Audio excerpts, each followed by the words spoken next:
గౌరవ అధ్యక్ష, వందే మాతరంకు ప్రజలతో ఉన్న అనుబంధం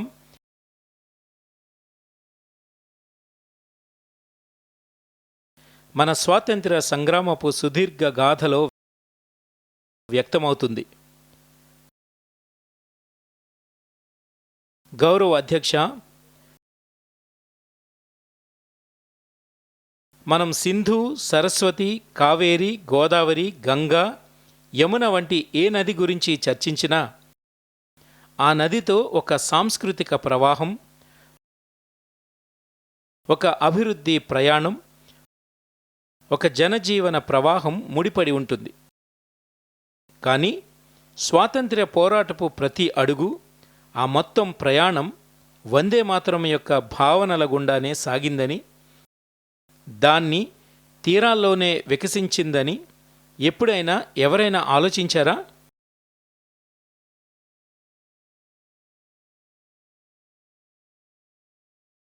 ఇటువంటి గొప్ప శక్తివంతమైన భావం ప్రపంచంలో మరెక్కడ అందుబాటులో ఉండదు. గౌరవ అధ్యక్ష,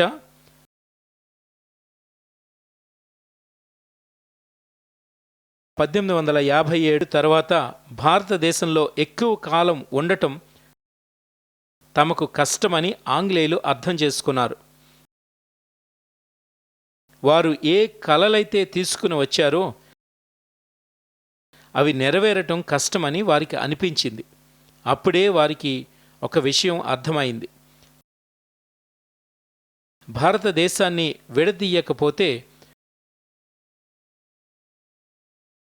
ముక్కలు చేయకపోతే, ఇక్కడి ప్రజలను ఒకరికొకరు కొట్లాడుకునేలా చేయకపోతే ఇక్కడ పాలన చేయటం కష్టం.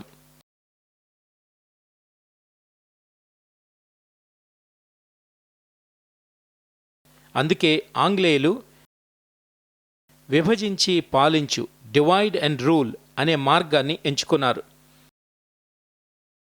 దానికి వారు బెంగాల్ను ప్రయోగశాలగా చేసుకున్నారు. ఎందుకంటే ఆంగ్లేయులకు తెలుసు, ఒకప్పుడు బెంగాల్లోని మేధో సామర్థ్యం దేశానికి దిశానిర్దేశం చేసేది, దేశానికి శక్తిని, ప్రేరణను ఇచ్చేది. అందుకే ఆంగ్లేయులు బెంగాల్ను బలహీనపరచాలని, దాని సామర్థ్యాన్ని దేశ శక్తి కేంద్ర బిందువు నుండి తప్పించాలని కోరుకున్నారు.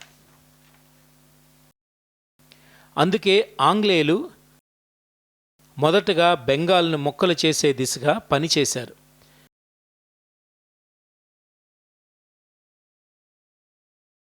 బెంగాల్ విడిపోతే ఈ దేశం కూడా విడిపోతుందని, అప్పుడు వారు శాశ్వతంగా ఇక్కడ పాలన చేయవచ్చని వారు భావించారు.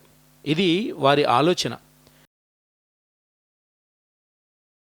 1905లో ఆంగ్లేయులు బెంగాల్ను విభజించారు.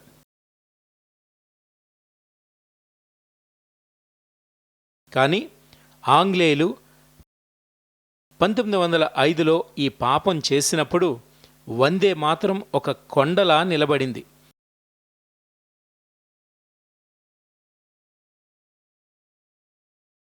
బెంగాల్ ఐక్యత కోసం వందే మాతరం వీధి వీధిన నాదమైంది.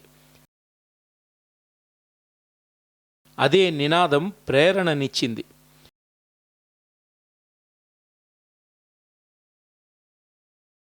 ఆంగ్లేయులు బెంగాల్ విభజనతో పాటు భారతదేశాన్ని బలహీనపరిచే బీజాలను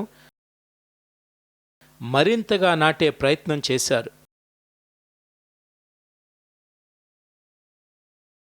కానీ వందే మాతరం ఒకే స్వరంగా, ఒకే సూత్రంగా ఆంగ్లేయులకు సవాలుగా మారుతూ దేశానికి ఒక పర్వతంలా నిలిచింది.